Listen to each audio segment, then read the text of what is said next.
Reforçamos a importância de repensar nossos padrões de consumo, adotar práticas mais responsáveis e promover ações concretas para preservar o nosso planeta.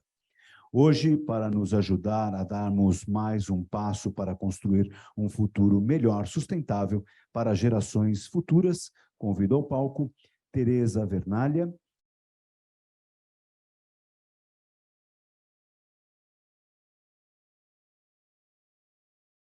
Tereza é conselheira da Infra Women Brasil. Ela esteve à frente da BRK por 5 anos e possui experiência em setores de desenvolvimento da infraestrutura do país, como telecomunicações, energia elétrica e saneamento básico, além de atuar como porta-voz da Rede Brasileira do Pacto Global para Água e Saneamento, o ODS 06. Ocupou a posição de presidente do Conselho da ABICOM, é membro do Conselho Consultivo da ABDIB, do Conselho de Líderes do CEBEDS, do Conselho Curador do Instituto Trata Brasil e do Conselho do Infra Women Brasil. Foi reconhecida como executiva do ano pela revista Exame em 2020 e executiva de valor pelo jornal Valor Econômico em 2021-2022. Bem-vinda. Como painelistas, convidamos Matheus Renaud.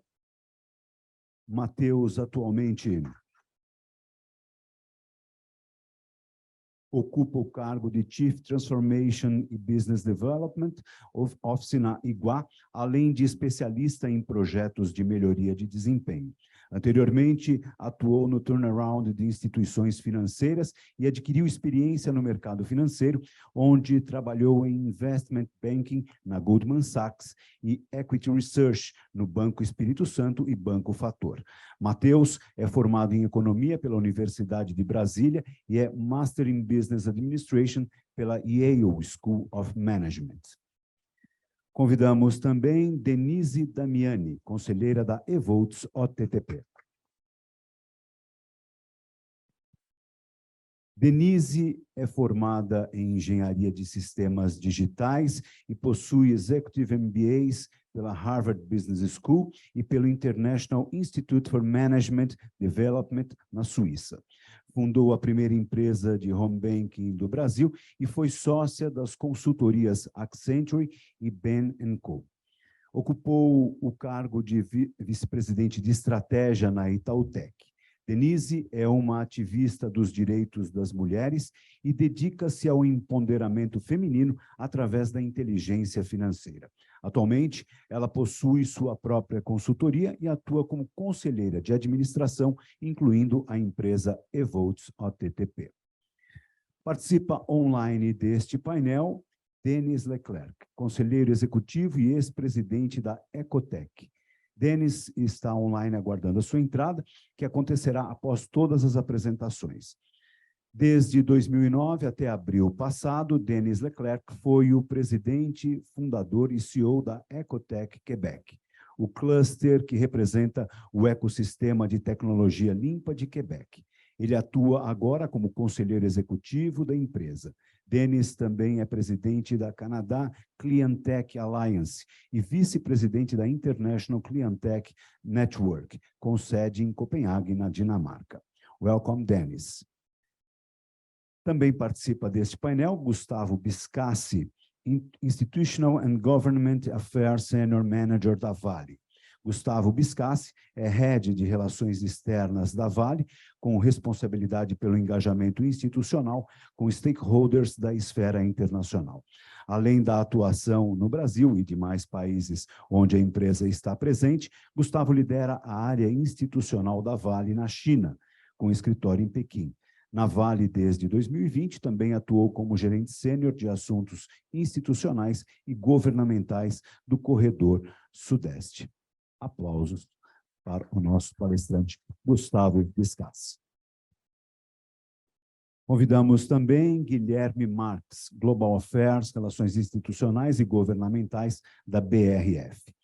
Guilherme possui graduação em Direito pela Universidade Federal de Santa Catarina, graduação em Relações Internacionais pela Universidade do Vale do Itajaí, Univale, mestrado em Direito Internacional pela Universidade Federal de Santa Catarina e MBA em Relações Institucionais e Governamentais pela FGV. Há mais de 4 anos está à frente das relações institucionais internacionais da BRF e atuou por 7 anos na Secretaria Executiva de Assuntos Internacionais de Santa Catarina como diretor de Economia Internacional. Uma salva de palmas ao Guilherme Marques. Muito bem, Tereza, após a apresentação desse timaço, a bola está com você. Obrigada, Ronaldo. Boa tarde a todos. Eu começo agradecendo a CCBC pelo convite para poder moderar esse painel, né, que é a chegada da era da sustentabilidade. Eu acho que é um tema que transcende fronteiras, transcende setores e áreas do conhecimento, que está aqui representada nesse painel, onde a gente tem representantes de conselho de administração, que é a Denise, que eu acho que tem um papel muito grande em ajudar as empresas a navegar nesse novo momento, não sei nem se é novo, né? Mas nessa agenda que não é trivial para quem está no dia a dia, na execução e na liderança de uma organização, setores de saneamento, setores de mineração, e se eu posso dizer que a BRF é uma empresa de logística, de produção e de alimento, né? Então, eu acho que aqui a gente vai ter um momento muito inspirador, eu acredito, para poder falar desse tema que está aqui colocado e, como o embaixador disse, né, a gente já está vendo, né, as queimadas que a gente viu no Canadá, o que está acontecendo no Rio Grande do Sul, e não é de hoje que o Rio Grande do Sul sofre com as questões de mudança climática, o que acabou de acontecer na Líbia, mais de 10 mil mortos com as inundações. Então, acho que cabe a nós que estamos aqui nessa sala, quem está nos ouvindo, quem está liderando as empresas, entender que a mudança climática está acontecendo agora e impõe uma nova realidade para a sustentabilidade dos nossos negócios. E eu acho que a gente viu isso um pouco na pesquisa que acabou de ser feita, onde 41% das empresas que estão aqui têm, sim, projetos ligados a ESG e já vendo retorno. Ainda que a gente tenha outra metade em tendo projetos, ou ainda pensando em ter projetos, mas isso está na agenda de qualquer forma. Então, eu vou abrir aqui a conversa e falar uma boa tarde para todos os painelistas, e vou perguntar aqui, vou fazer uma pergunta aqui daqui para lá. Matheus, o setor de saneamento é um setor que tem agenda ESG muito na veia, né? Tratar de água e esgoto está diretamente relacionado a saúde, educação e meio ambiente.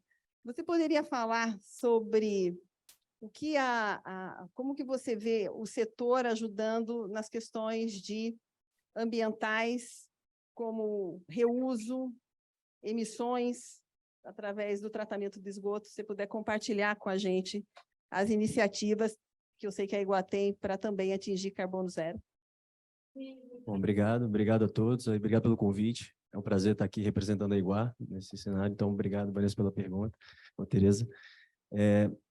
Então, você tem razão, o saneamento, na verdade, tem dentro do seu próprio core, né, a questão da sustentabilidade. O que a gente faz, na essência do negócio, já é altamente relacionado a tudo que está dizendo na agenda, principalmente ambiental. Quando a gente está falando de captação de água, levar qualidade de vida para as pessoas.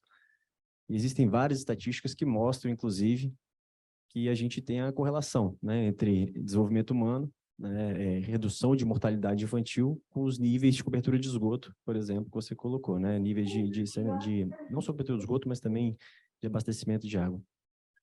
Então, a gente, na Iguá, a gente tenta, até por estar muito intrínseco ao core, a gente trabalha a agenda tanto de mudanças climáticas quanto outros aspectos sociais, basicamente de 2 formas, né? O primeiro é o que você acabou de citar, são mudanças climáticas que já estão acontecendo, né? O aumento das temperaturas, ele já leva, por si só, o aumento da demanda de água, que dependendo da região, pode levar a uma certa escassez. você tem eventos extremos, né, como você falou, as inundações, as enchentes, que podem, inclusive, prejudicar a captação de água, o tratamento de água, que basicamente é a nossa matéria-prima para entrega. Então, dentro de um primeiro cenário, a gente tem que se preocupar com a resiliência da nossa prestação de serviço, garantir a sustentabilidade da companhia no longo prazo. Então, primeiro, a gente pensando não como a gente pode melhorar, mas como a gente pode evitar os efeitos em cima da própria companhia. Então, como que a gente pode garantir a sustentação, a sustentabilidade no longo prazo do abastecimento? Então, a gente trabalha em várias frentes ambientais, trocando as fontes de captação, preservando as vegetações, os mananciais, para garantir que a gente vai ter, pelo menos, a perenidade na captação da nossa matéria-prima, digamos assim. Só que a gente também tem, né, a segunda vertente, que somos nós como ofensores. Querendo ou não, o nosso setor também emite gases de efeito estufa.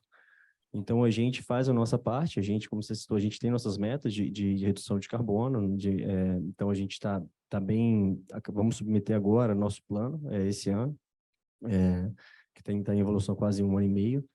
Ano que vem a gente zera as emissões do escopo 2, então a gente também, com geração distribuída, energia solar, a gente está zerando em 2024 já o escopo 2 da Iguá. Então, a gente também, não só trabalhando na forma de como a gente sustenta isso no longo prazo, a gente também está contribuindo, tentando contribuir o melhor possível, sabendo de todo o ecossistema e os desafios que tem pela frente. E tentando ir um pouco além, não só pensando em mudanças climáticas, como você colocou, reuso, reaproveitamento de lodo, pensando um pouco na economia circular.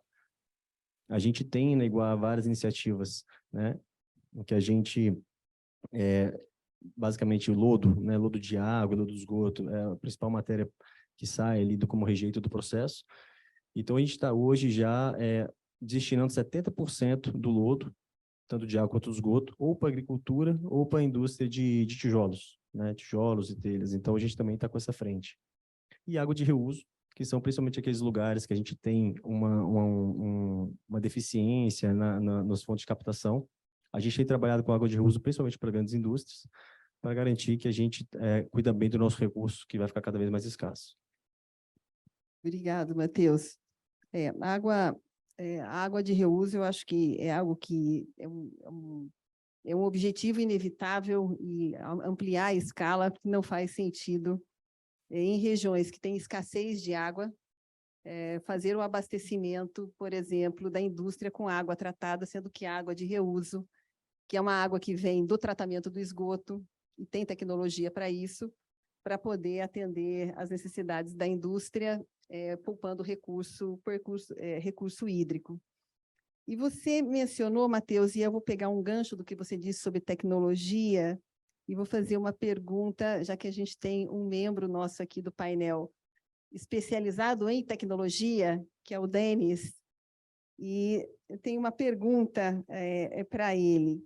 Denis, dadas as rápidas evoluções tecnológicas no combate às mudanças climáticas, quais as inovações e tecnologias têm sido priorizadas por empresas brasileiras e canadenses como soluções chaves para enfrentar esta problemática? Como essas soluções se comparam e se complementam entre os dois países, considerando os contextos, né, geográficos, econômicos e industriais de cada um?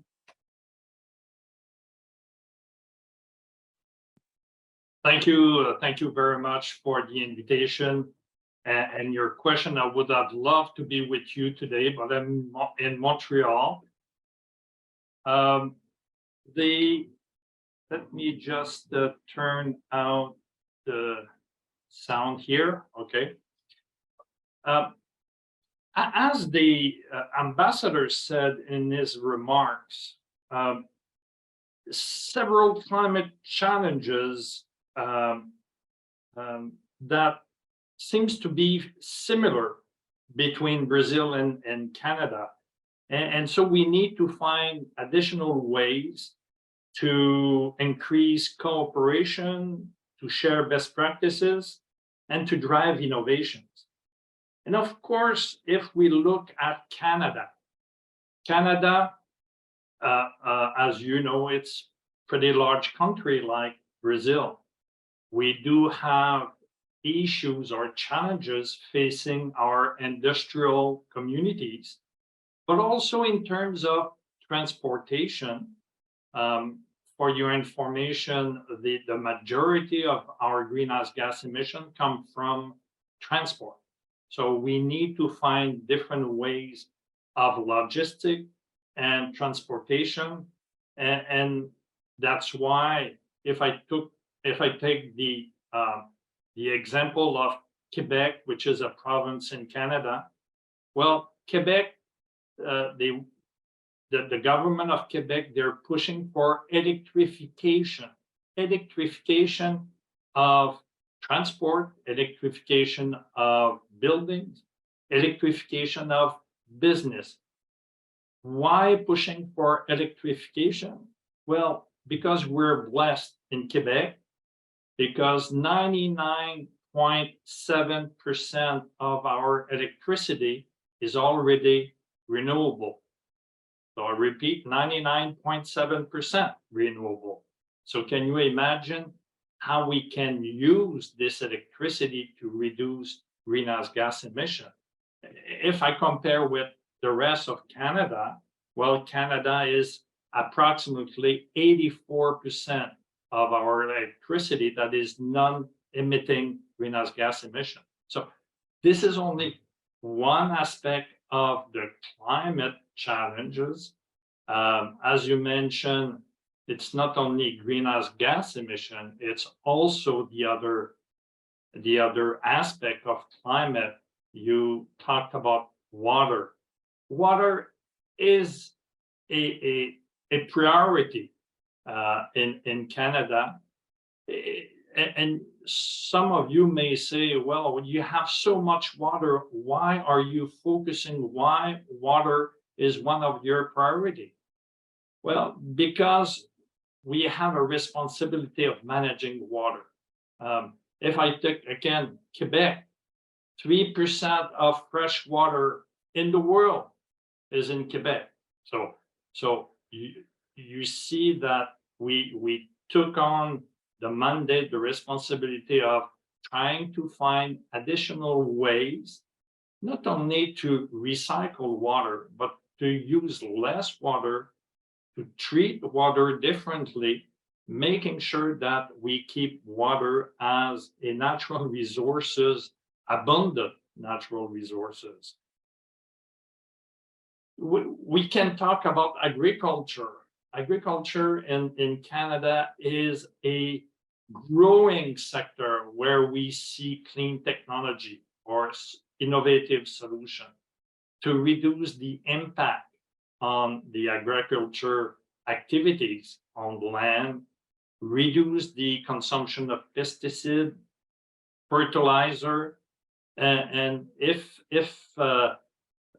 you see the movement of the investor, look at where the money is going, and you'll see that over the last 5 years, there's more and more investment in the agriculture sector, which is also a sector that Brazil, you have a major agriculture sector. So that's another point of cooperation between Brazil and Canada. I have many more in terms of, we talk about electrification briefly. There's a big movement of buying electric car in Canada. But again, if I'm taking Quebec as an example, 50%, 50% of the electric cars are located in Quebec compared to the rest of Canada, again, because we use the opportunity, we use the asset that we have, which is electricity. But you can see that it's a big movement of electrification of transportation. So that's the carbon offset. We can talk about adaptive measure from mining company as well to reduce their footprint. So as you can see, we have a lot to share, because I think that together, Brazil and Canada, we can make a big step towards fighting against climate change and the net zero objective. Denise, muito obrigada. E eu fiquei surpresa com esse número de 99,7% de energia renovável. Eu achei que o Brasil era o que tinha mais. O Brasil não tem 99,7%, eu acho. Mas está quase lá. Sim. Mas, de qualquer forma, é um número bastante impressionante. E ouvindo você falar sobre gestão hídrica, gestão da água, reforça como o tema da sustentabilidade ele transcende setores. Acho que não tem nenhum setor aqui representado que não é afetado pela água. O saneamento, naturalmente, porque depende da água para ter o seu próprio negócio, é o core. Mas a mineração, a alimentação, a agricultura depende de água, e isso pode ser o motivo de várias guerras, inclusive, não é? E a falta de água, a questão da gestão da água, a energia renovável, me remete aqui para a gente virar um pouco a nossa conversa para as questões sociais atreladas à questão da sustentabilidade. A Denise, né, a gente conversava um pouco antes da nossa entrada aqui, e ela compartilhava da experiência dela como membro de conselho de uma geradora e de uma transmissora, e os desafios das populações que vivem no entorno dessas operações. Geração é um tipo de problema, a transmissão é outro. Então, eu queria, Denise, se você pudesse compartilhar com a gente quais são as iniciativas que você vê hoje acontecendo nas empresas na qual você é conselheira, que tentam abordar como sustentabilidade do negócio a tratativa destas populações nos diversos aspectos de gênero, de geração de renda e de garantir a licença para se operar tratando dessas comunidades onde as empresas atuam. Boa tarde, obrigada a todos pelo convite. Eu não sei se todo mundo aqui conhece a Evolts, que é uma investida da OTTP, que é a Ontario Teachers Pension Plan, que é o maior fundo de pensão canadense uniprofissional, né, que é o fundo de pensão dos professores. Falando em dar o devido valor ao ensino e ao professor, a gente quer sempre que este fundo vá cada vez melhor, né? A OTTP é um fundo enorme, investe em muitas coisas no mundo inteiro e no Brasil também, muito focado em infraestrutura e muito focado em países em desenvolvimento. Então, isso para a gente é muito bom. Eles vieram para o Brasil já há algum tempo e eles compraram as licenças de operar a Evolts. A Evolts é uma transmissora de energia, transmite energias tomando 10 estados brasileiros, mas muito focada também no norte, né, onde a gente tem lá a Amazônia, que não é uma região, vocês imaginam, fácil para poder ter linhas de transmissão, né? E a gente estava conversando um pouco antes, né, Tereza, com relação às comunidades que estão em torno das linhas de transmissão. Eu também sou conselheira da AES, que não é canadense, que é americana, mas é uma geradora, né? Então, aí tem todos os desafios da geração. O Brasil tem uma sorte enorme, não sei se é sorte ou competência, ou as duas coisas, da gente ter uma matriz muito limpa, né? Ele estava dizendo que no Quebec é 99% de matriz renovável, o Brasil, o Canadá inteiro está por volta de 84%, o Brasil está por volta de 80% de matriz limpa, renovável, né? Se a gente for olhar países como a Europa, tem países que têm 80% de matriz suja, quer dizer, é o contrário, né? O próprio Estados Unidos tem uma matriz muito complicada de carvão e etc. Então, nós estamos numa situação no Brasil bastante boa nesse sentido, né? O que não quer dizer que tenha menos desafios, porque os desafios estão aí, são muitos, né? Mas falando um pouco do tema social, se a gente for pensar numa transmissora como a Evolts, imagina que a gente tem que cruzar o país, né, de norte a sul, de leste a oeste, com linhas de transmissão de alta potência ou de altíssima potência. Então, você não pode ter gente embaixo das linhas de transmissão. Então, a Evolts, por exemplo, comprou algumas propriedades onde você tem populações perto das linhas de transmissão. E, além de ser perto, normalmente essas populações, elas crescem, e elas crescem desordenadamente, às vezes mais perto ainda do que seria aceitável. A coisa boa é que o nosso regulador é muito bom. Então, quando se compram as concessões, existe um monte de regras muito específicas e muito seriamente levadas a sério, né? De qual é a distância mínima, como é que você tem ou não que fazer a realocação dessa população que está ali embaixo. Mas você imagina, tem ali uma população que nasceu ali, que não quer sair dali porque uma linha de transmissão está colocada. Ou quando você vai fazer o traçado de colocar uma linha de transmissão, como é que você faz isso para ter a menor interferência possível num país continental do tamanho do Brasil, com as problemáticas da população que é muito pobre. Então, às vezes, sair de um vilarejo onde você nasceu, tua família inteira estava lá, como é que você faz essa realocação? Então, as empresas se preocupam com isso.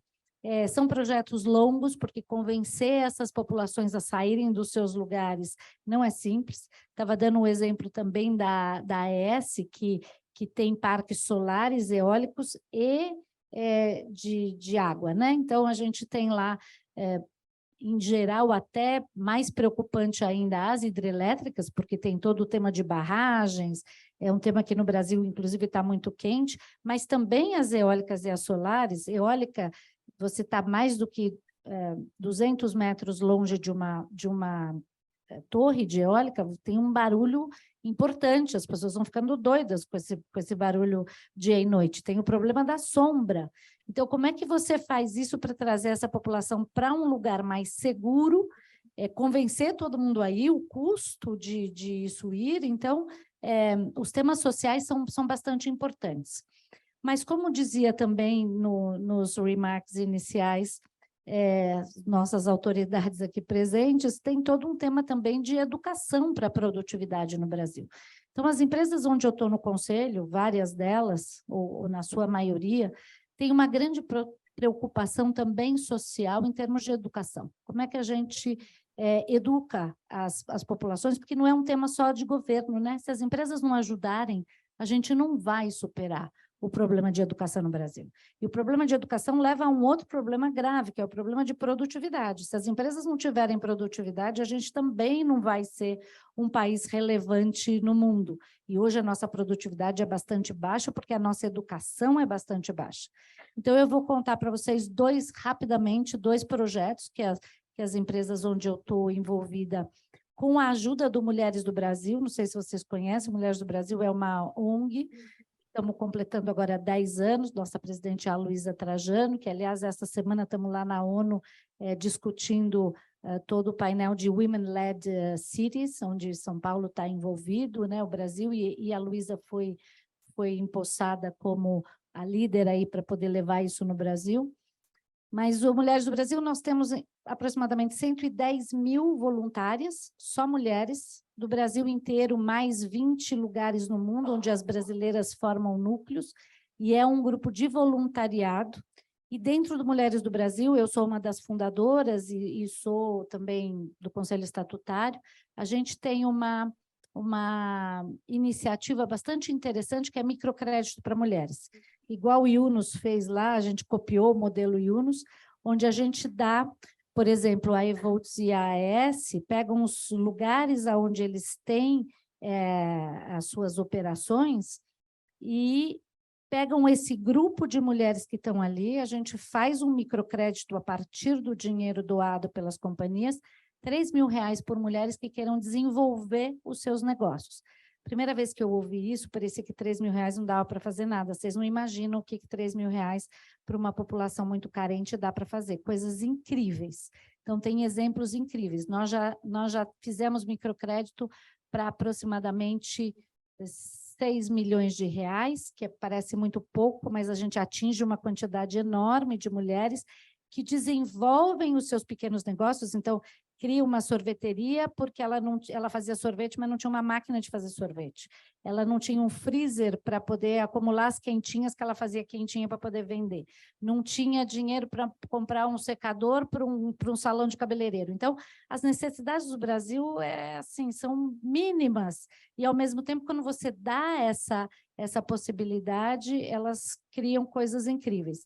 Esse microcrédito é praticamente sem juros, elas têm que devolver em 12 meses, e quando elas devolvem direitinho, a gente reempresta de novo, se ela quiser, ou para as próximas mulheres que se colocam. Então, isso é financiado pelas empresas que querem desenvolver. Tem algumas empresas que dizem, eu quero desenvolver essa região, então faço isso para esta comunidade de mulheres, ou tem outras que deram dinheiro para a gente fazer isso no Brasil inteiro. Então, esse é um dos efeitos, por exemplo, que a área de energia está criando. O outro que eu gosto muito de contar é a AES desenvolveu uma região no Nordeste, onde eles têm um parque instalado, em todas as manutenções desse parque são feitas por mulheres. Então, criou-se, durante um ano, uma educação bastante importante para o trabalho de um grupo de mulheres que fica responsável por toda a manutenção de parques, que não é uma coisa tecnicamente simples, é uma coisa até tecnicamente complexa. Isso junta o tema feminino, que são das minorias. As mulheres são responsáveis no Brasil por uma questão até histórica de uma quantidade enorme de lares. A gente, às vezes, não imagina quantos lares não têm filhos que não têm nome de pai na certidão de nascimento. Então, isso é uma realidade de mulheres que não têm opções de trabalho. Então, Mulheres do Brasil, a gente ajuda, com a ajuda das empresas, a que esse gap se feche, né? Isso só reforça, né, a importância para quem tem operações em regiões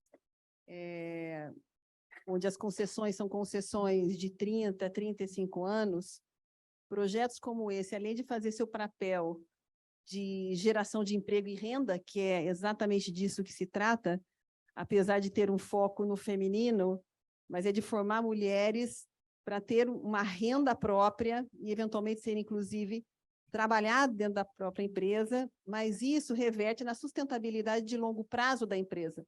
Essas concessões são concessões de 30 a 35 anos e precisam também da licença social para conseguir operar, porque no final do dia pode vir uma tarifa para ser paga. Então, como aquela comunidade vai entender a razão e o motivo do porquê aquela empresa não está lá só para ganhar dinheiro, porque está e precisa, caso contrário, não consegue pagar por esses programas, mas também está lá se colocando no papel de indutor social que toda empresa deve ter. E aí eu passo, então, para o Gustavo, né, que é da Vale. E Gustavo, a Vale opera um dos maiores complexos de ferro do mundo no meio da floresta, né? Então, que é no Pará, não é? Então, como que é operar um complexo de mineração no meio da floresta, no setor de mineração que eu acho que é muito cobrado pelos impactos sociais e ambientais que trazem quando se instalam, mas também tem a sua geração de renda associada. Você podia falar um pouco para a gente sobre o que a Vale tem feito lá? Claro. Tereza, obrigado pela pergunta. Queria agradecer o convite da Câmara para estar aqui, cumprimentar todos os meus colegas palestrantes, o público, o embaixador. E, sim, a Vale, ela opera no meio da Amazônia. Eu não sei se vocês já tiveram oportunidade de visitar as operações, se não, fica aqui o meu convite a vocês. E, similar aos problemas da energia elétrica, né, a empresa de energia, eu vejo uma similaridade com a Vale, porque a Vale não só opera dentro da Amazônia, como a Vale também tem a nossa logística, que passa por uma linha férrea, que é como se fosse, mal comparando, uma linha de transmissão.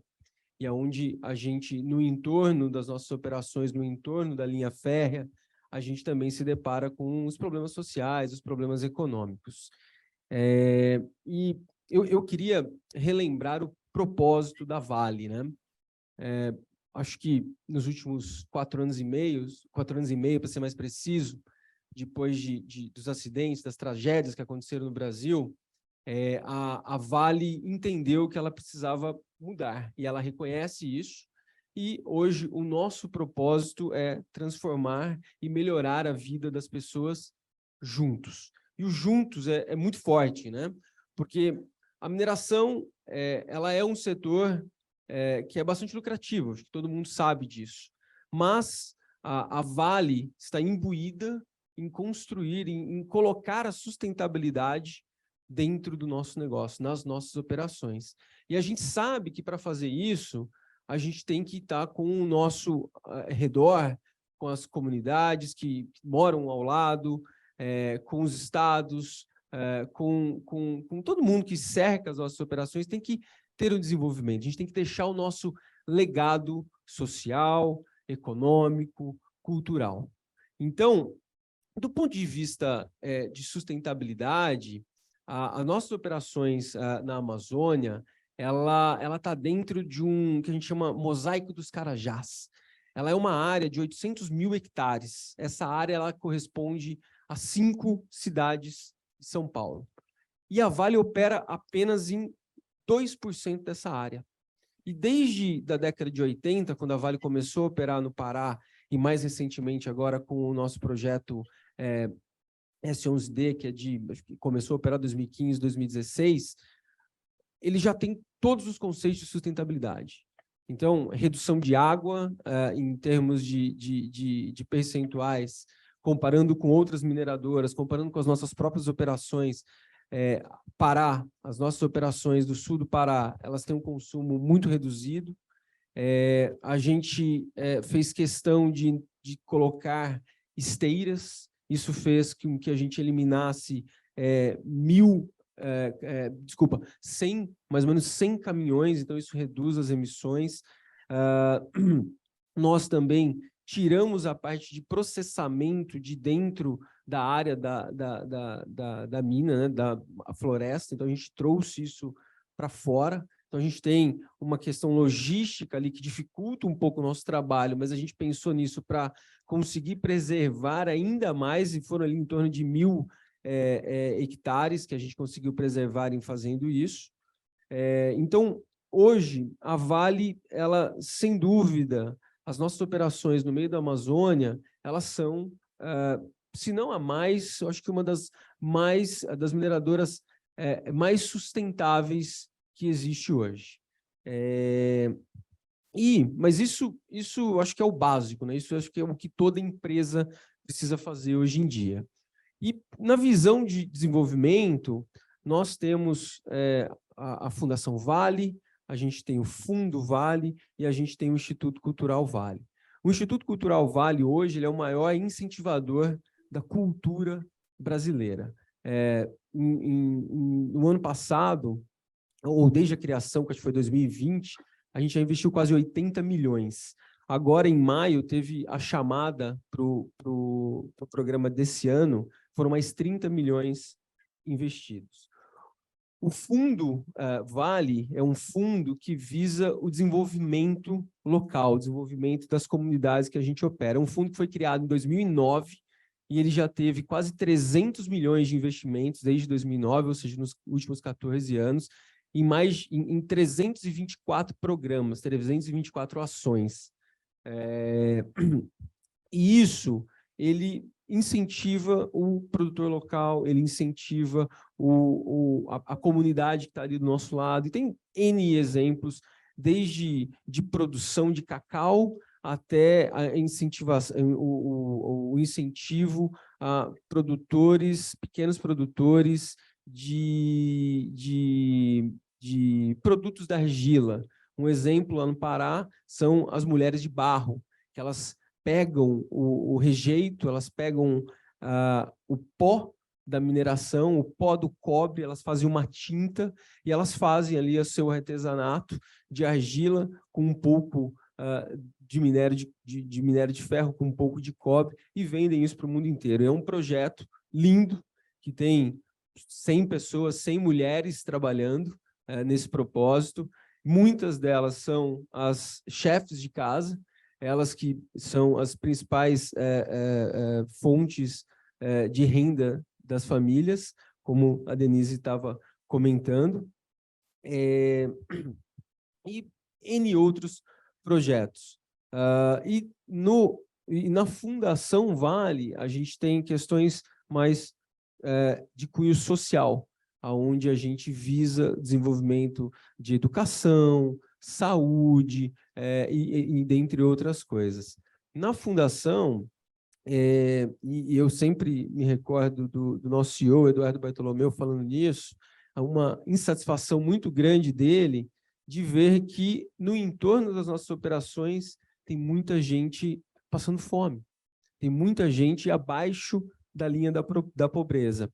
Então, em 2022, no começo de 2022, a gente lançou um programa que até 2030 a Vale vai tirar 500 mil pessoas da linha da pobreza. A gente ainda está estudando esse tema, a gente já tem mapeado 20, 30 mil pessoas que a gente vai contribuir para tirar essas pessoas da pobreza, mas ainda o desafio é grande. A gente colocou um desafio lá em cima mesmo, porque a gente quer ser ousado, quer ser bold nessa iniciativa, e assim a gente espera incentivar outras empresas, outras mineradoras a tomar as mesmas atitudes da Vale. Bom, fantástico, obrigada, Gustavo. Eu acho que o grande desafio de todos esses programas, de cada empresa, quando coloca um programa, é a escalabilidade, né?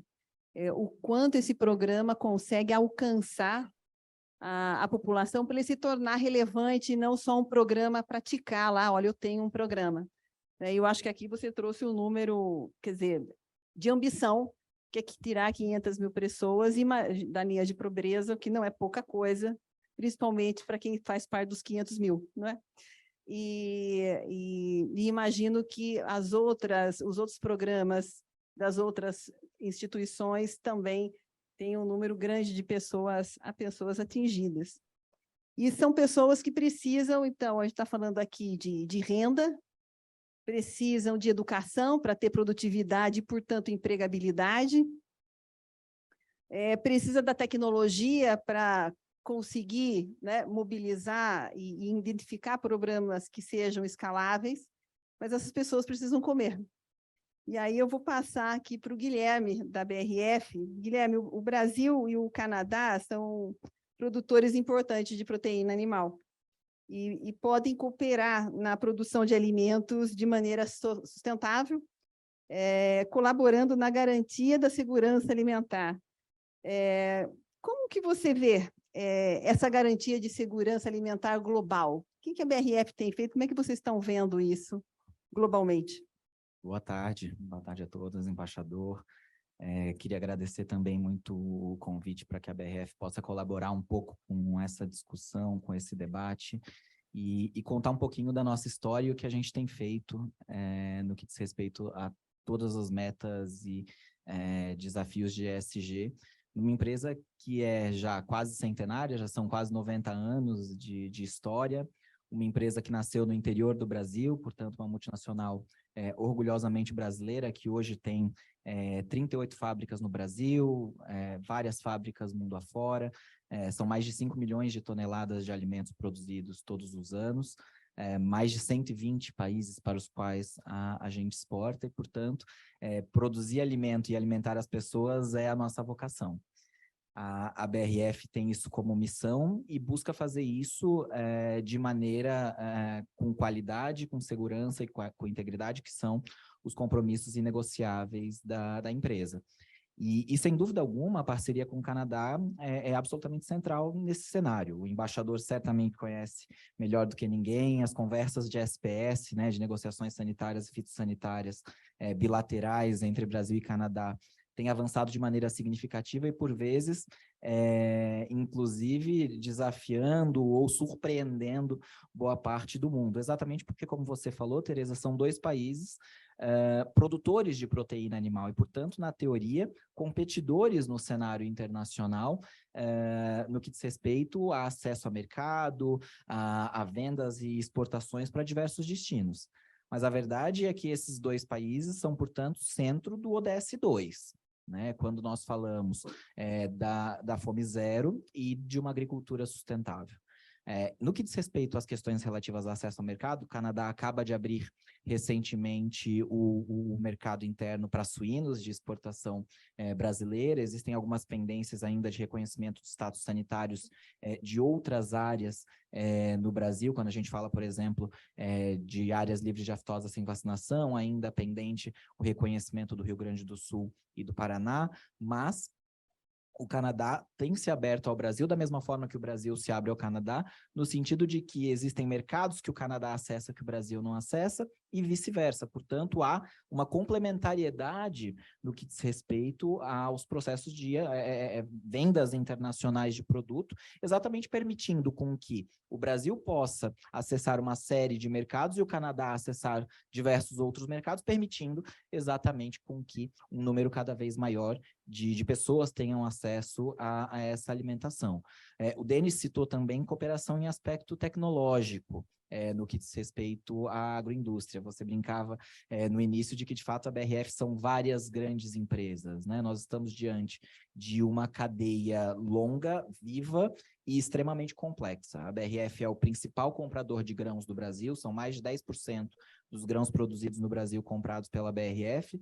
Ela tem um cenário de logística e distribuição gigantesco, são 38 fábricas dentro do Brasil, portanto, são várias grandes empresas cujos desafios no que diz respeito aos impactos na comunidade, no meio ambiente, nós estamos cientes e nós estamos atuando.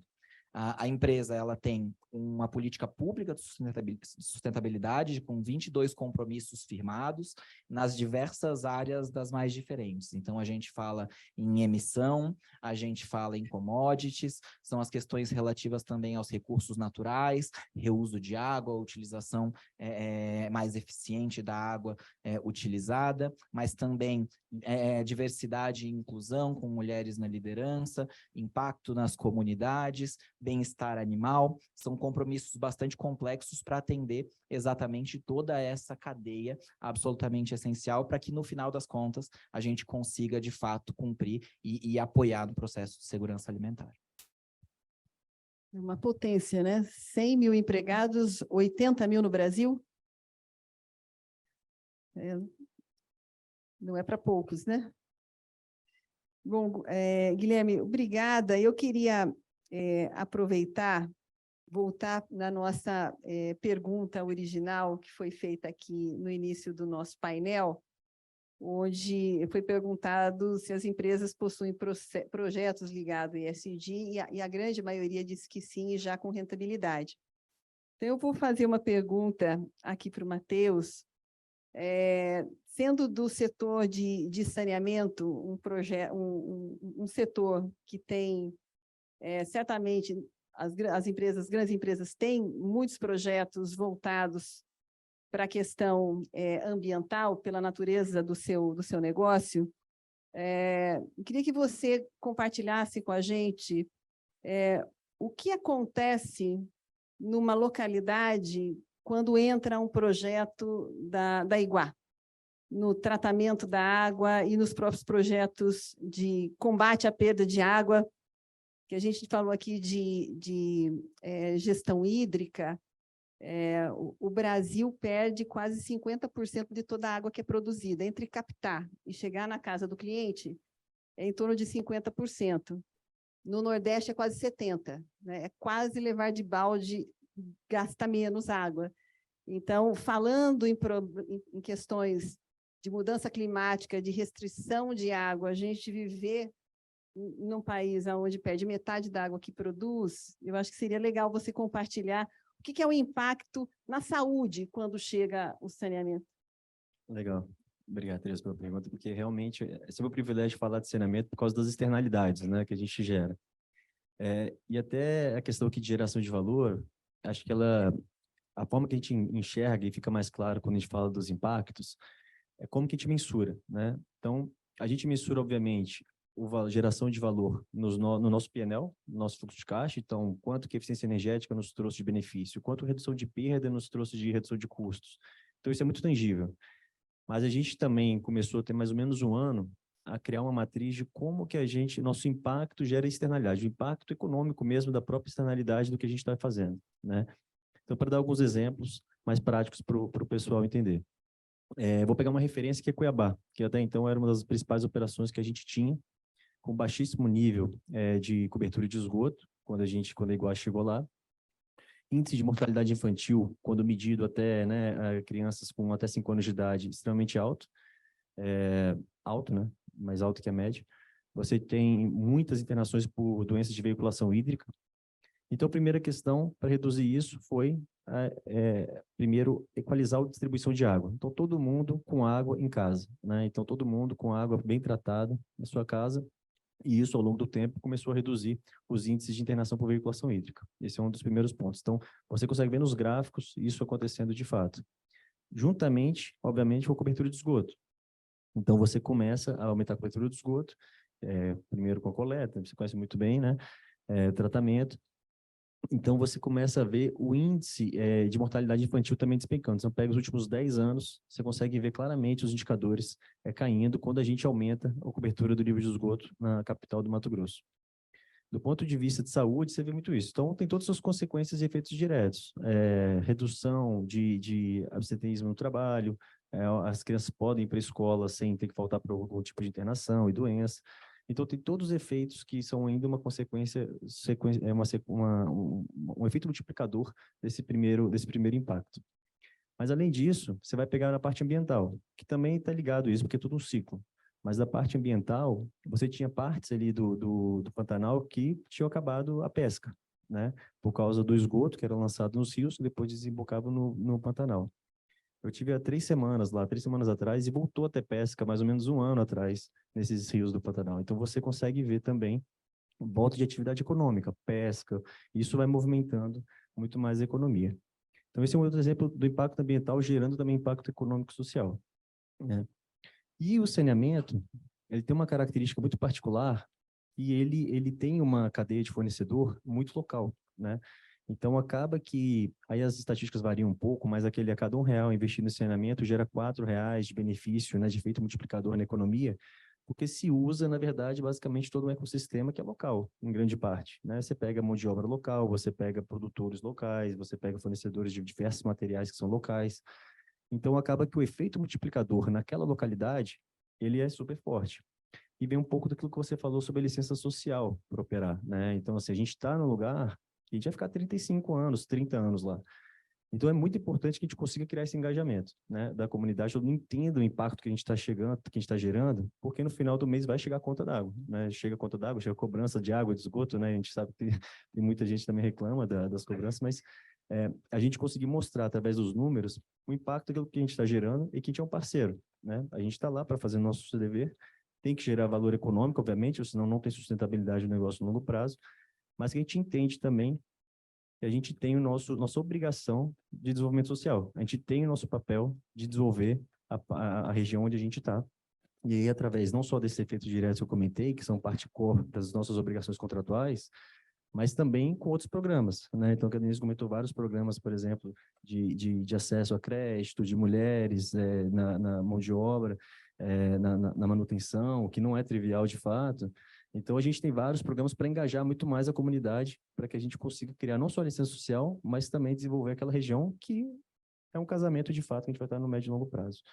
Então, esses são alguns efeitos que a gente vê claramente assim no dia a dia do saneamento, mas é que a gente que aí vão se multiplicando cada vez mais, né? Matheus, obrigada. Eu acho que aqui você deu exemplos de vários retornos. Retorno financeiro, porque a Iguá está indo muito bem, obrigada, né? E os retornos sociais e ambientais. Eu acho que isso daqui corrobora os 41% da resposta da nossa pesquisa, que é 41% sim, tem projetos e com retorno. Gente, eu sou aqui moderadora e timekeeper também, então eu estou olhando lá um relógio tirânico me mostrando que eu tenho ainda 14 minutos, se eu não me engano, eu tenho mais 4, é isso, Daniela? Depois a gente abre? É isso? Então, nós temos mais 4 minutos e 8 segundos E tem um tema aqui que nós não falamos, mas que tem sido muito discutido, que é o hidrogênio verde. E aí eu vou passar aqui uma pergunta e vou deixar a bola quicando para os panelistas que quiserem falar sobre esse tema, né? Que é, considerando aqui a potencialidade como vetor energético limpo, né, que é o hidrogênio verde, de que maneira as empresas brasileiras e canadenses têm investido e inovado nessa área e quais os impactos se espera que isso tenha sobre as emissões de carbono e os setores energéticos deste país? Quem gostaria de falar? Denis, talvez?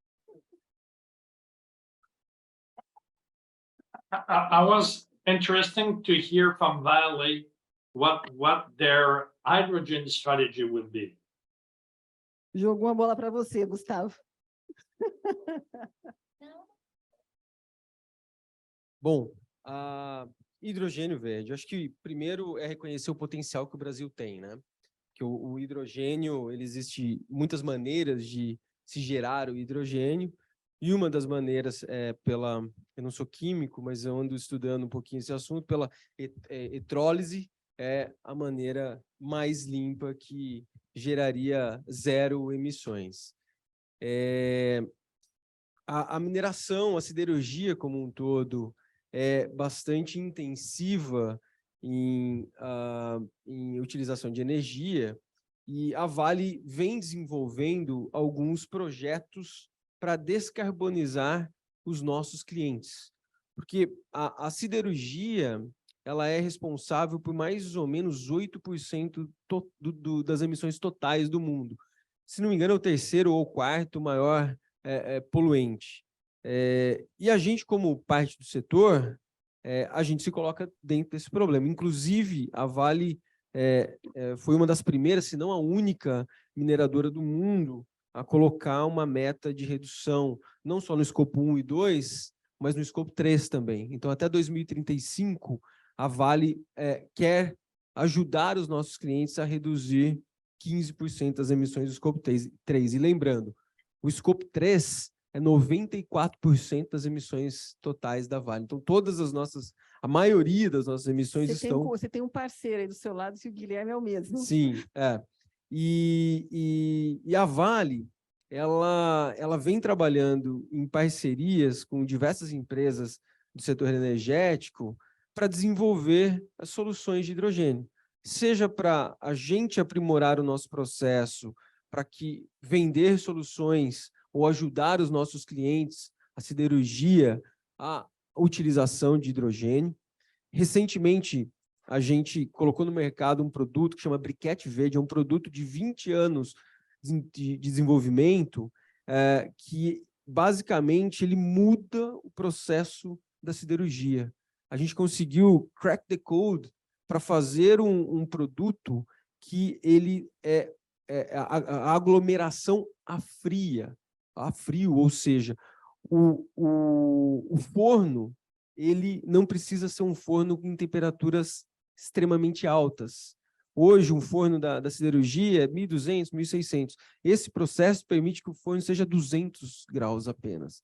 E isso, por si só, já reduz imensamente as emissões da siderurgia.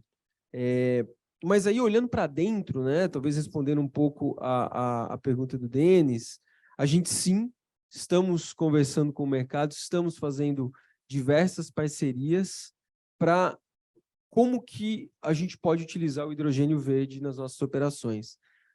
A Vale hoje basicamente opera 2 ferrovias, né, no norte do país e aqui de Minas para o Espírito Santo. Cada uma tem mais ou menos 1.000 quilômetros de trecho.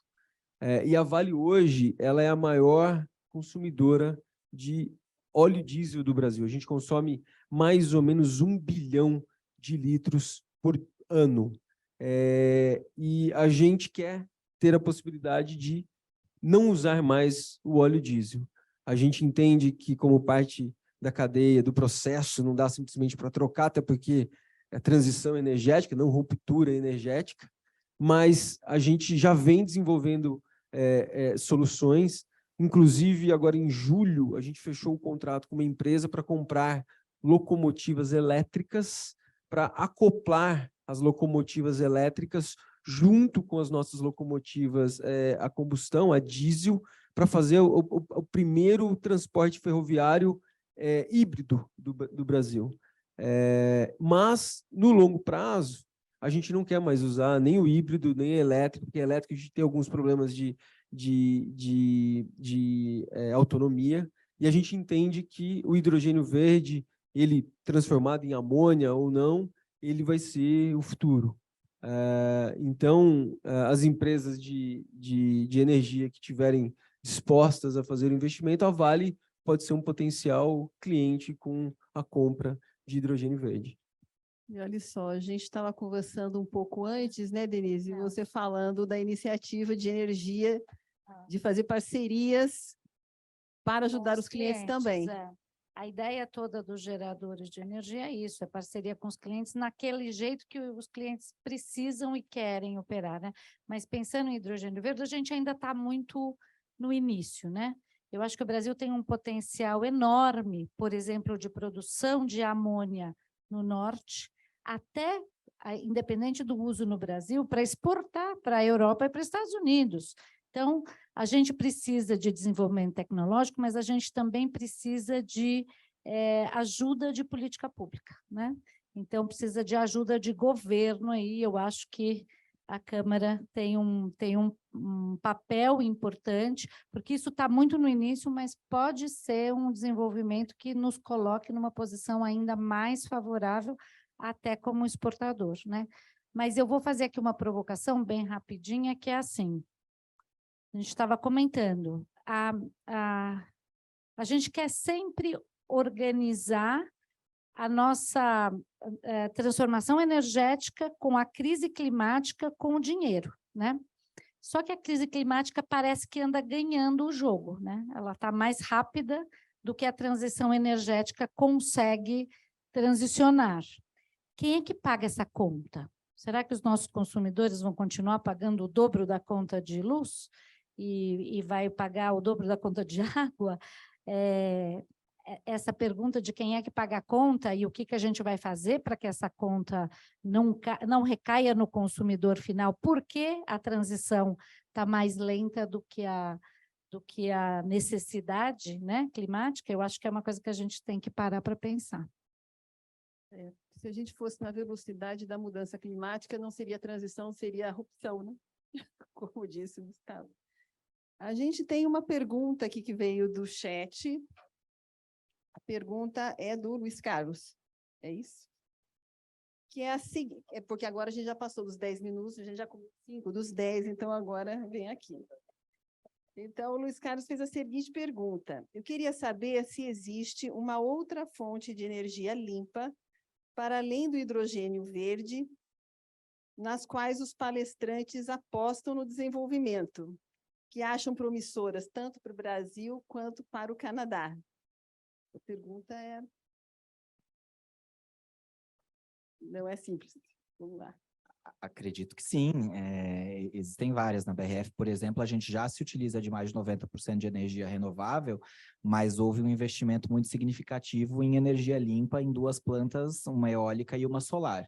Então, no caso brasileiro, por exemplo, ao falar de energia eólica e energia solar, a gente tem capacidade, sim, de aumentar e de complementar a nossa matriz energética, que já é relativamente limpa, né, ou pelo menos renovável, comparada com boa parte dos países. No nosso caso também, especificamente, algo em torno de 15% dos nossos integrados, né, a BRF trabalha com um sistema de integração, são mais de 10 mil pequenas propriedades. Algo em torno de 15% dessas pequenas propriedades já possuem painéis solares, e a gente tem projeto de expandir também a existência desses painéis solares. Além disso, nós também trabalhamos com a instalação de biodigestores nessas granjas, né, para trabalhar com a biomassa e também, além de retirar esses dejetos do meio ambiente, também produzir a partir deles energia. Essas são algumas das medidas que são absolutamente relevantes, né? Ah, sim, aqui eu estou falando no chat, mas está aberto para quem está aqui também. Tem uma mão aqui levantada. Boa tarde. Queria só fazer um complemento ao que o Gustavo falou sobre e a Denise também, sobre a Vale e hidrogênio. Eu faço embalagens de aço, então sou um cliente da siderurgia e 80% das emissões do meu negócio vem da mineração e da siderurgia. Não tem nada a ver com o meu negócio em si, né? Quer dizer, não tem nada a ver. Eu estou na cadeia, mas eu não participo dessa. E não é tão longo prazo assim, porque para a Alemanha, eles têm o projeto de zero emissão para siderúrgicas 2030, está aí já. Na Europa, de um modo geral, e o Estado da Alemanha está financiando as maiores siderúrgicas de lá, porque sabe que não vai ter dinheiro para fazer, não tem recurso, é impossível fazer a iniciativa privada. E seu comentário sobre o briquet, né? Foi uma super inovação, acho que é um dos maiores cases de inovação num setor super maduro como a siderurgia e a mineração, né? Então, parabéns pela iniciativa. Obrigado. E a Alemanha, complementando, 2, 3 meses atrás, ela lançou um programa de hidrogênio verde, colocando, acho que 50 bilhões de euros para incentivar não só a siderurgia, mas o mercado como um todo a migrar para a energia renovável. Mas era isso o meu comentário. O Brasil nisso está atrasado, né? A gente precisa dar uma acelerada. Não, e depois vira aquele jogo, né, de participar da arena global. A gente reclamar de sanções porque não está com o nosso parque com zero emissões, mas eles já saíram, já estão fazendo. Quer dizer, não adianta sair para pensar daqui 5, 10 anos. Bom, acho que a gente tem mais uma pergunta antes de encerrar. Ah, tem aqui? Sim, boa tarde, parabéns a todos e muito obrigado. Eu gostaria de devolver a provocação aí que a apresentadora colocou, que é o seguinte: parece que hoje nós estamos perdendo a corrida para essa crise ambiental e tudo mais. E eu queria pedir a opinião de todos, ou seja, podemos ter esperança? 50 anos atrás tivemos uma crise de alimentos, então todo mundo dizia, olha, a população está crescendo tanto que vai faltar comida. Aí veio a Revolução Verde e aí tem um ganho de produtividade gigante e hoje tem alimentos. O desafio é como gerar renda para que as pessoas consumam alimento. Devemos ter esperanças de que nós vamos recuperar e dar esse salto nessa corrida? Posso começar, já que eu coloquei? Eu sou uma otimista da raça humana. Vocês vejam o que aconteceu na pandemia, né? Ah, não, porque leva 10 anos para ter uma vacina. A gente teve uma vacina em meses. Eu acho que quando a gente se coloca na posição de que a gente vai resolver um problema, a gente vai resolver o problema. A gente precisa como país, avançar nos vários grupos e não achar que a gente vai deixar tudo para a iniciativa privada resolver. Acho que tem um grupo de stakeholders aí que precisa se mexer, mas eu sou a otimista por definição. Quero que os meus filhos tenham filhos e que eles sobrevivam e assim por diante. Aliás, hoje é aniversário dos meus filhos, então, né, nada mais justo do que eles tenham a chance de ter vida longa. Né? Nós temos uma pergunta aqui, 2 perguntas do chat. Eu vou começar com a pergunta da Rutherford. Espero que eu tenha falado correto. A Vale, essa é para a Vale. A Vale é uma das maiores produtoras de aço do mundo e a maioria dessa produção vai para fora do Brasil de forma bruta, pedra. A Vale não tem algum projeto que apoie a construção seca do aço, o light steel frame, construção sustentável de baixo carbono que não gere resíduos? Só corrigindo, né? A Vale não produz aço, a Vale produz minério de ferro, é diferente, mas entendendo o contexto da pergunta, hoje a Vale está focada em produzir minério de ferro. A gente entende que as nossas operações elas têm que ser umas operações enxutas e o que a gente sabe fazer é extrair o minério de ferro. A gente já tentou fazer outras coisas no passado recente, já tivemos minas de carvão, tivemos participações em siderurgias, e a gente viu que isso não funcionou. Então, hoje, uma das prioridades da companhia é o desenvolvimento de soluções de baixo carbono, e isso só é possível porque o minério de ferro extraído do Brasil, ele é o minério de ferro mais puro do mundo. Ele chega aí a 68,5%, se bem concentrado. E esse minério, ele tem um alto valor agregado no mercado, tem um prêmio muito alto. Por quê?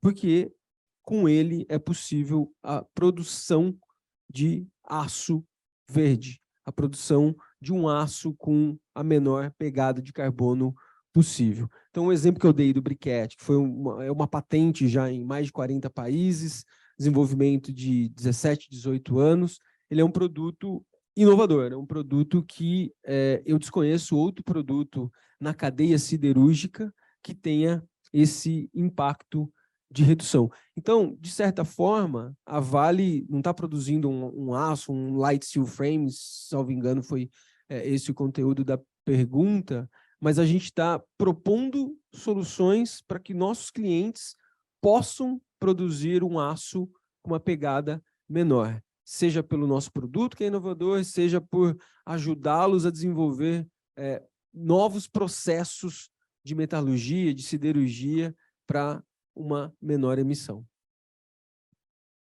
Obrigada, Gustavo. A gente tem mais uma pergunta aqui, essa é do Fábio Sobral. E a pergunta é a seguinte: no quesito letramento das organizações, comunicar de fato o que é ESG, contextualizando as pessoas sobre os ODS e todos os outros temas que envolvem o conceito, porque por muitas vezes fala-se do tema tranquilamente internamente. Acho que está querendo dizer que as pessoas falam, mas não compreendem, né? Mas o quanto a organização conhece de fato sobre o tema. O que vocês acreditam que possa ser o caminho do letramento que engaje as pessoas? Quem gostaria de falar aqui? Talvez Denise, como da visão de um conselho? Olha, na verdade, as pessoas estão preocupadas com as suas próprias vidas também, em primeiro lugar, né? Quando a gente fala, nossa, como é que a gente perde 50% da água limpa gerada? É um susto, né? Você fala, nossa, estou pagando aqui, como é que 50% está escapando de algum jeito? Então, eu acho que as pessoas estão muito conectadas no que é a sua vida. Quando você viaja para o Nordeste, por exemplo, naqueles lugares de muita seca, que não tem água, que um caminhão-pipa da prefeitura deixa um caminhão-tanque sítio sim, sítio não, e o sítio não, elas têm que carregar água num balde para chegar na sua casa. Quem nunca viu isso, eu vi pela primeira vez, é realmente assustador. Então, eu acho que a gente deveria começar por... Se a gente vai falar de letramento, a gente tem que começar por aquilo que é próximo da vida das pessoas. Se a gente conseguir fazer essa conexão do que é ESG impacta a sua vida, a gente começa a chamar a atenção para aquilo que é importante para as pessoas, porque dizem que, no fundo, a gente está sempre pensando na gente, né? No máximo na nossa família estendida, e aí é obrigação dos líderes pensarem de uma maneira talvez mais estratégica e maior, mas as pessoas do dia a dia pensam nos seus impactos, na sua vida, na minha família, na minha casa, na minha conta ou na minha não água. Eu acho que o letramento teria que começar a partir daí. Sabe cartilha? Que não adianta você falar sobre uma coisa que a pessoa nunca viu. Tem que falar de alguma coisa que a pessoa viu, que está ali pertinho da vida dela, né? Mas eu acredito também que as grandes empresas, elas se sentem responsáveis pelos impactos nas comunidades, né? O Gustavo falou a respeito da Vale, a BRF também tem o Instituto BRF com mais de 10 anos de existência, exatamente com o objetivo de atender as comunidades nas quais nós sabemos que temos a responsabilidade. São 38 fábricas em municípios muito pequenos do Brasil, em regiões nas quais a gente entende que a nossa responsabilidade econômica, social e ambiental é absolutamente relevante. Ano passado, por exemplo, foram mais de 3 milhões de pessoas impactadas por projetos sociais da BRF, desde matéria de ESG, educação, segurança alimentar, doação de refeições, doação de alimentos. Há uma preocupação também das grandes empresas com o S e com o G, né? Com as metas relativas também à equidade feminina, com a inclusão também da igualdade racial. Portanto, esses aspectos elas também têm sido uma preocupação constante das empresas. Nós temos espaço ainda para mais algumas perguntas, porque o pessoal ficou comovido e deu mais tempo para a gente. Mas no chat a gente não tem mais nenhuma pergunta, não sei se tem aqui da plateia, acho que tem uma pergunta lá. Oi, boa tarde. Meu nome é Vinícius, eu faço parte da Mitseed, uma consultoria que trabalha com transição energética, com projetos com foco em eficiência e transição energética. E, na verdade, eu tinha 3 perguntas, mas pelo relógio eu vou focar em uma só, aberta para todo mundo aí, que é um pouco inspirado na provocação que foi feita, que é como vocês trazem para dentro do aceite de projetos os indicadores de ESG, porque normalmente o aceite de projetos é mais focado em finanças, payback, valor presente. Como vocês trazem a equalização dos indicadores das métricas ESG para isso? Essa pergunta é boa. Vou começar aqui, então. Denis também vai querer falar depois. Vou citar uma coisa que é muito filosófica, não sou nada filosófica, eu sou engenheira, mas dizem que Aristóteles dizia que existiam 2 tipos de métricas. Algumas métricas das coisas que já existem e as métricas das coisas que não existem, que são o futuro, a inovação. Se você tentar botar a métrica do que já existe para uma coisa que não existe, vai dar ruim. Então, o tema de ESG não dá para usar as métricas das coisas que já existem.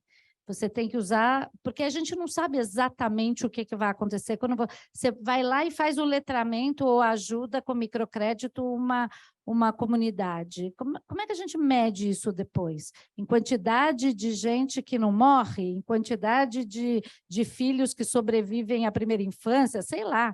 Tem um monte de coisa que dá para ser métrica e tudo dá para medir, né? Tudo dá para medir, seja lá, pode estar certo ou errado, mas se você botar uma métrica, você vê lá, mede e sai um número. Mas eu acho que Aristóteles tinha razão, a gente tem que estar na intuição para medir as coisas que são inovação, e não necessariamente a métrica tradicional. Então, eu sugiro que a gente inclua a intuição daquilo que vai dar certo e a observação nos sinais daquilo que a gente vai testar para tudo que é inovação. Que não é inovação, você mede com as métricas tradicionais. Acho que o Denis gostaria de falar.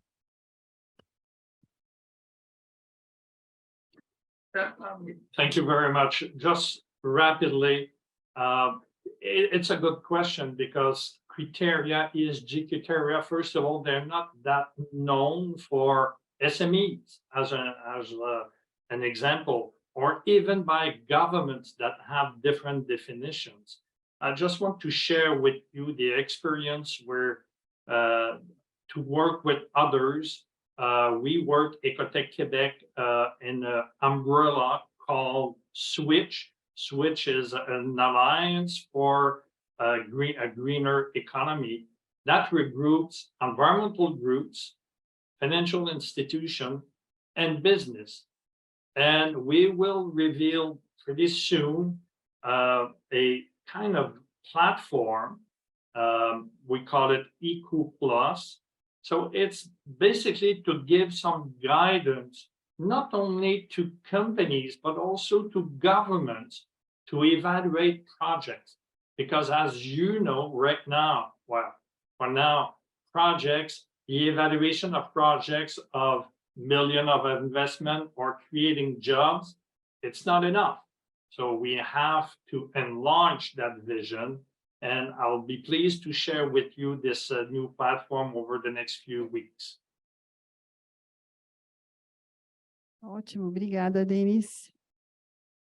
Eu acho que a gente tem uma pessoa ali, tá bom. Eu Eu posso só citar um canadense, que para mim é muito importante, já que a gente está aqui.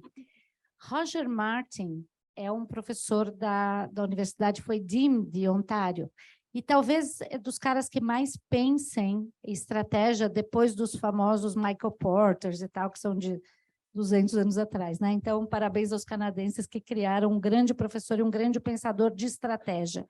E ele lançou um novo livro chamado The New Something, eu esqueci o nome inteiro, mas The New Things, ou alguma coisa assim, que tem a ver com as coisas novas e como se mede.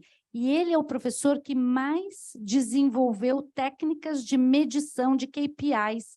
Então, para quem tem esse interesse, busca aí o novo livro Roger L. Martin, The New Things, or The New Era, The New Something. É interessantíssimo o livro, e ele fala exatamente das coisas que dão para medir com indicadores antigos. Eu aprendi essa história de Aristóteles com ele, e as coisas que dão para medir de um novo jeito. Esse cara é muito interessante, sigam ele, porque é um canadense que está fazendo história. A minha pergunta é para você mesmo, Denise, inclusive. Prazer, meu nome é William, eu sou do time de inovação da Klabin.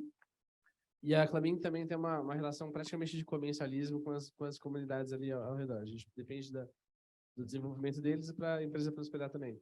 E eu queria saber um pouquinho mais sobre como que as empresas podem participar dessa opção de microcrédito para O Dona de Mim. Vamos falar já, te dou meu cartão, a gente já... Ó, a gente tem uma... Já deu negócio esse painel. Já deu negócio.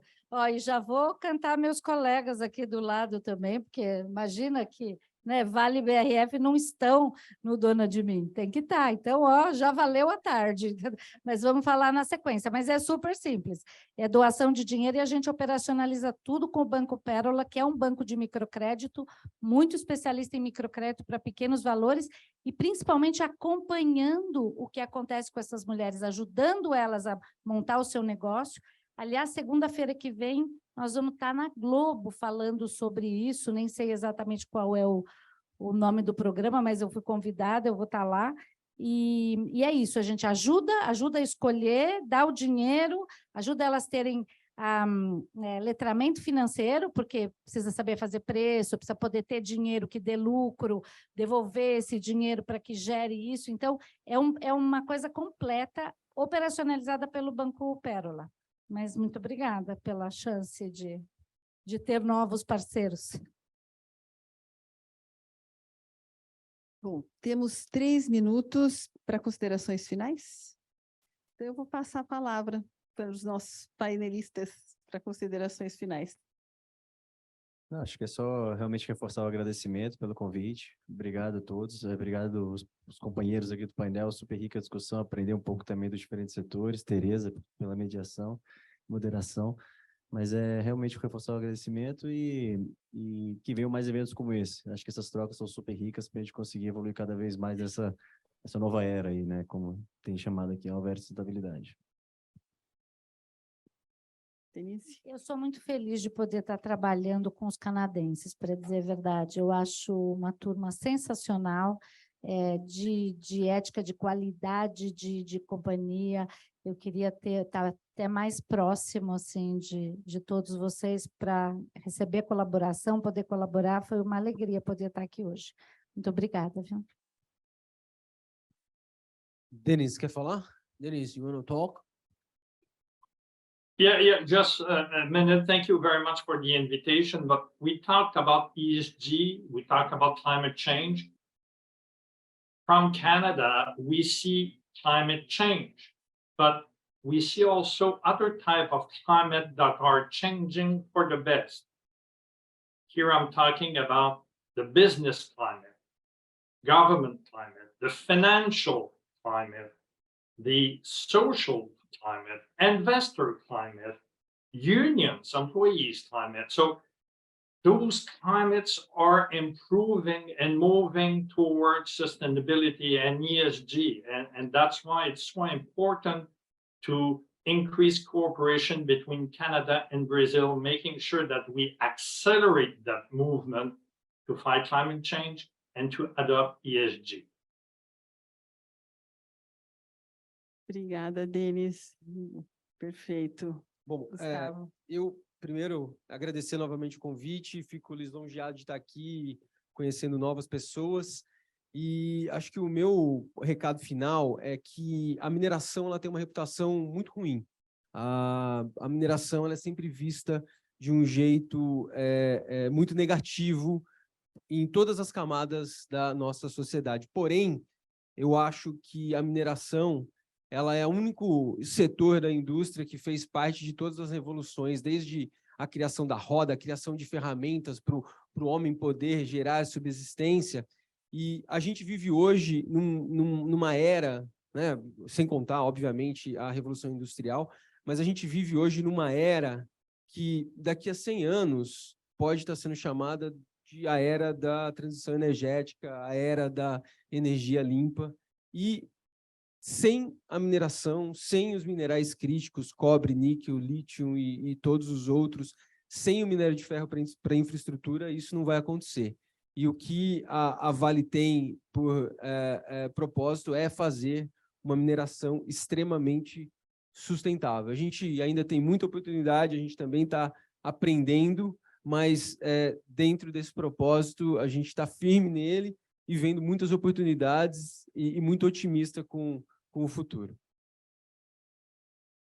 Acho também que é agradecer o convite, o aprendizado, é sempre muito bom conversar com esses especialistas todos e ouvir as perguntas, as provocações que também nos colocam para pensar e é sempre super relevante falar dessa cooperação bilateral entre países que têm muito a ver, que têm complementariedades, que têm similaridades e tenho certeza que, como o Denis falou, o aprofundamento em matéria de transferência de tecnologia, de cooperação no desenvolvimento sustentável, sem dúvida alguma vai permitir que a gente consiga alimentar o mundo de uma forma com qualidade e com segurança.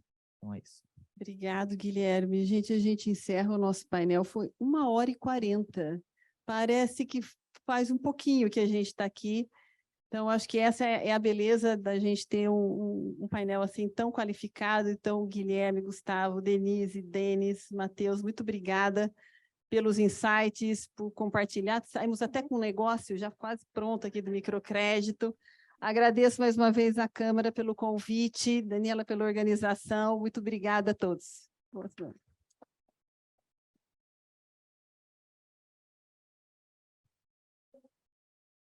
Os nossos agradecimentos também a Tereza Vernalha pela moderação deste painel. Antes de sairmos para o café, nós faremos uma foto com todos os palestrantes. E a Daniela vai voltar ao palco para fazer a segunda pergunta da nossa pesquisa. Logo após a foto.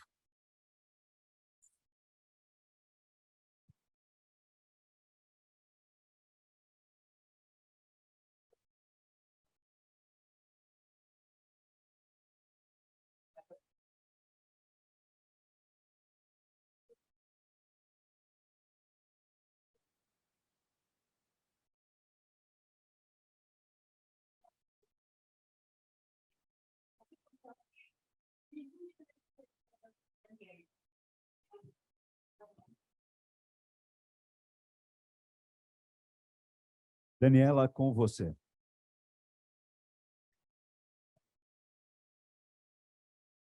Bom, voltei. Boa tarde. De novo, obrigada. Como eu comentei no início, serão 2 perguntas no decorrer do dia para nós interagirmos com vocês e entendermos os desafios e oportunidades de trabalho em conjunto. Então, para balizar o nosso segundo painel, nós temos a segunda pergunta aqui. Por favor, eu peço a interação de todos.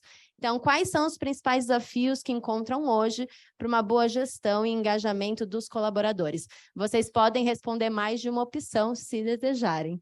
Bom, teremos um break agora e o retorno, a resposta eu trago aqui a resposta após o intervalo. Obrigada. Muito bem. Como nós sabemos, o ano de 2023, até o momento, foi composto por diversos eventos que compõem e compuseram a celebração dos 50 anos da CCBC.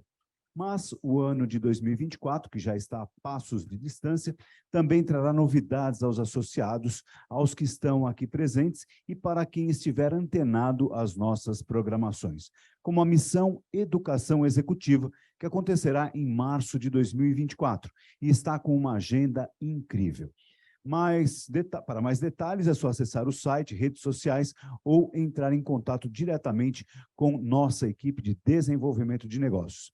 E gostaria de relembrar que este evento acontece graças ao patrocínio da Travel Plus, Air Canada, FCR Law, Genetec, Brookfield, BRP, Sescom Barria Advogados, Etos, Asset, Lifetime e Nutrim.